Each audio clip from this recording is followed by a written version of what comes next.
Hello, hello, everyone. Welcome back to day number 7 of the 21-day challenge. Are you excited? You know that I am. Let's get going because we have another exciting session on day number 7 of the 21-day challenge. So let me go ahead and share screen so that we are ready to go.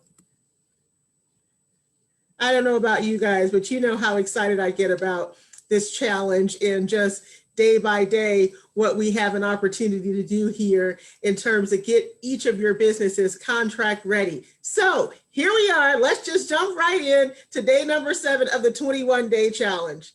So for today, our topic is the number one reason your business is struggling to gain contracts repeatedly. Let me say that again. I'm going to share with you today the number one reason your business is struggling to gain contracts repeatedly. And you know what? Some people might struggle a little bit with this, but I'm going to tell you something. I'm going to share with you today something that's tried and true that I have used over and over and over again. And I know if it can work for me, it can work for you too, because I've helped other people with it and it worked for them also. So let's jump right in. Okay, so what I have found in terms of the plight for contracts and consistent and ongoing contracts is that most people are failing in one area, one key area, and that area is relationships. You know, it's interesting because as business owners, you understand that relationships are everything. But when it comes to contracts, it's like people completely forget this. One of the things I say to businesses all the time, never forget a contact and never let a contact forget you. This principle is alive and well in the contracting space. This is a principle that you really have to exercise constantly. This is something I want you to be constantly working on as you're out and about, you're meeting with people, you're making relationships, you're forming relationships with people, you know, at different industry events, etc. You want to make sure that you are constantly working to, to build those relationships. You can't be the person that makes the contact, collects the card, walks away, and nothing else happens. That just doesn't work. And the truth of the matter is, if you want to get into contracting, or maybe you have secured a couple of contracts, but you do very little to continue to build the relationships that either get you in the door or lead to your next contract, then you're making a mistake.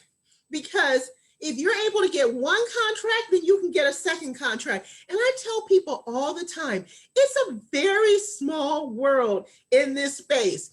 Everybody knows each other. So if nobody knows you, that means you're not out there facilitating relationships. That means you're not out there constantly building on relationships. You're not out there cultivating the relationships you need in order to get yourself to the next place.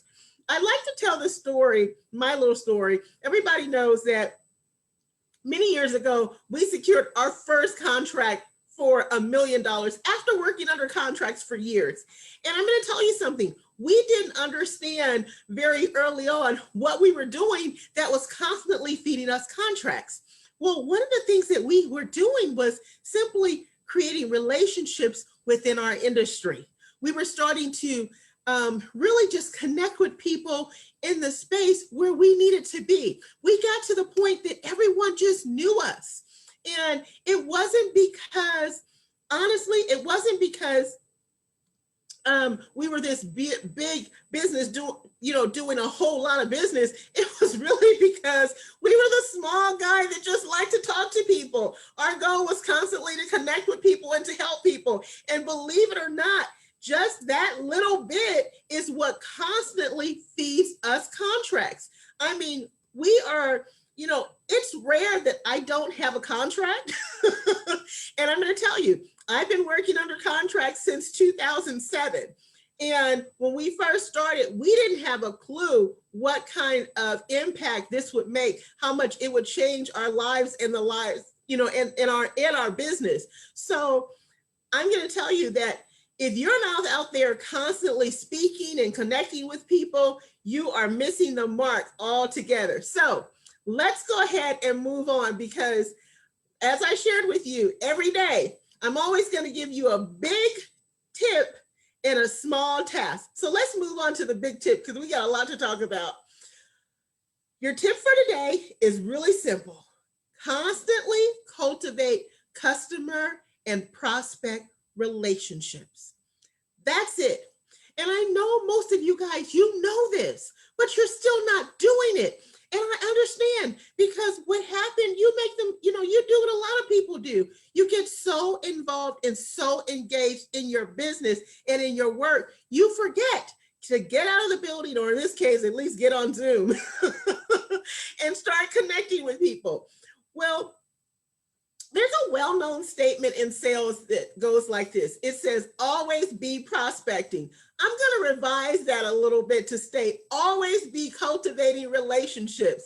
I'm going to tell you something. When you stop cultivating relationships, you stop creating the opportunities that you need to truly get in the door and create that ongoing chain of contracts. So if you want contracts to start rolling in one behind the other, get out there and start working on relationships. Oftentimes, like I said, we're so engaged in our work and we don't make time to cultivate relationships, trying to put that work first. And again, I do understand that, because I have times when I am busy too, and I forget that for a second. But you know what? There's little things you can do. You can set reminders in terms of how often you've spoken with certain people. You can make sure that you're checking in on a monthly basis. You can make sure that you're doing little things. You're sending emails, you're sending updates on some of the things that you're doing. This is something that you can begin to do to really cultivate those relationships, because if you're not doing it, you guys, it's a mistake, because you're leaving so much money on the table. When you focus on building relationships, it can really create for you a steady chain of contracts. You will not believe it. If you don't have a steady chain of contracts, I'm going to tell you, either you haven't started working to facilitate those relationships, you're not doing what you need to do in order to cultivate them, or you didn't burn the bridge somewhere. So it's one or the other. But it's not because your business is too small or what have you. It's literally, I'm telling you guys, everything starts with the relationships. So let me jump into my keys so that we can talk about this a little bit further. One of the things I encourage businesses to do is become relevant in your industry. If nobody knows you in your industry, that's a problem. You've got to work to build up a network in your industry. Join industry-specific organizations. I tell people all the time, you guys know I was an accountant for 20 years. I operated an accounting firm. I was a licensed tax preparer. Can I just tell you, I was a part of every industry-specific organization that was relevant to my field. I was in the National Association of Tax Preparers, the American Tax Association. I did the IRS tax form, you name it. And whenever I went there, I made friends, because I wanted people in my industry to know who I was. Because the other thing that I found too is that when you start to connect with people in your industry, sometimes there are opportunities that either they can't take on by themselves, or they need a partner for, and they will call you in. And that creates subcontracting opportunities for you. So you guys, you should be building relationships within your industry. You should be attending trade shows, people in your industry. When you come, you should be attending these things so regularly that when you show up, people are like, oh, there's Kim. Oh, there's James. Oh, there's, whoever. So they should know your name, okay? So that one's really important. And then key number 2, so here's the skinny. You should be networking and building relationships with multiple organizations as a start to applying for contracts. So people ask me this all the time, Kimberly, what organizations should I be, connecting to? Is it my local chamber? Is it whatever business networking association? Honestly, I don't care what it is. Just get out there and start establishing a network. But some of the key or premier organizations you should also be looking at is consider like the National Minority Supplier Development Council, because they do the MBE certification. Consider WeBank because they do the Women Business Enterprise. Connect with the SBA because they have a host of resources and things, but they also have the 8A program. Look at the Veterans Business Network, and then also the Veterans and Business Network. You get what I'm saying. Start looking for things in the industry that really apply to you. Start building up your network there, because I'm going to tell you, through a lot of these organizations, that's where you're going to be able to connect with these different contracting departments and organizations, because they make it a point to attend these events. And since they do, you should too. If you're not attending any of these events, again, you are missing out, because I'm going to tell you, we do a lot of things. We do a lot of work. People always say, Kimberly, how are you getting into these different areas? I attend everything. Me and my team, is me or somebody from my team. We're represented everywhere, so that when we show up, everybody's like, oh, there's Kimberly from the from the SEVBC. So that's the key. You want people to be able to recognize you and to know your name, and then to begin to make the connection for you. Tip number 3, or I should say key number 3, your follow-up is important. You should be asking for the next contract opportunity or a referral.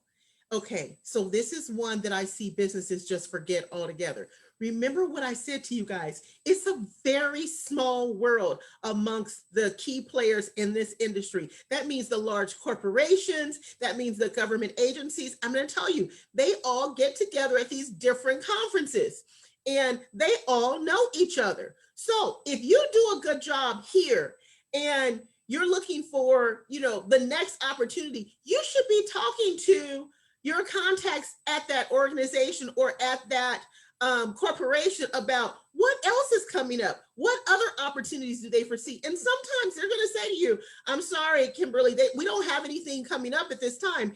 And then you can say to them, do you know if any of your counterparts has something? And they'll begin to say, you know what, let me check. If they don't know off the top of their head, they will begin to say, let me check and find out. But the point is, if you haven't worked to establish a relationship with them, you can almost throw this one out the window, because the expectation is that while you're doing the job or while you're trying to get the job, you're constantly cultivating that relationship. You can't just show up and say, what else do you have? And you haven't created any type of relationship at all. And in many cases, for me, I do it on a regular basis. So they will come to me and say, Kimberly, this opportunity is coming up. And that's how we keep getting contracts over and over again. So if you're not doing this, please get out there, make sure you're cultivating the relationships, make sure that as you're working on different jobs and different projects, you are connecting with the key people on that job or that's leading up to that job. You're following up with them, you're staying connected with them, and you have to touch them at least once a month, because if you're touching them once a month, you are staying relevant to them, okay? All right, so we're gonna move on, because you know me, I always like to talk through so much that I end up getting us to the top of the hour really quickly. So as I said, I've given you your big tip for today, which is constantly cultivate customer and prospect relationships. Okay, now here's your small task. Your small task for today is, I want you to do something really simple, okay? So, as I shared with you, during this 15-minute session, there's only so much that I can talk to you guys about. There's only so much information that I can give you. But on this particular subject, I actually created a more extensive training. It's not real long. I think maybe it's about 30 minutes, but it's going to go into the depths of exactly how you build relationships that lead to contracts. So what I've done is, for that training, I provided you guys with a link. All you have to do is click that link. And I think when you go there, it's probably going to ask you for your email or something like that, your name and your email or something. Put in your name, your email, or whatever it's asking for. And then immediately it's going to take you to my page, my video training. It's not, like I said, it's only 30 minutes. I think it's maybe broken up into 3 segments, maybe 4 segments, but click on that page and then watch those training videos. And I'm going to tell you, everything that I teach you in there, that is how we land so many contracts, okay? And if you follow that, there is no reason why your company shouldn't be able to get into the door repeatedly with contracts unless you just blow it once you get in the door, okay? But this is the simplest way. And then you guys make sure you're checking in with me. Like our pages, you know our pages, Kimberly Kelly Rolfe. Follow my pages. Also, we have the SE Virtual Business Center. Make sure you follow, click and follow that. And then if you have any thoughts, any comments on this week's task, definitely put it into the chat so that we can check in with you. If you have any questions, feel free to ask those questions during that time, and we will do our best to answer for you. Now, we're at the top of the hour, or our session, I should say. So make sure that you complete today's task and then join me for tomorrow at 2:30 p.m. Pacific Standard Time, same time, for day number 8. And on day number 8, we're going to be talking about using this simple principle. You can create opportunity for your business. I have a really simple principle that I would teach my entrepreneurship students, but it is great. So join me tomorrow. I look forward to seeing you guys. Have a wonderful, wonderful afternoon, and we will see you soon.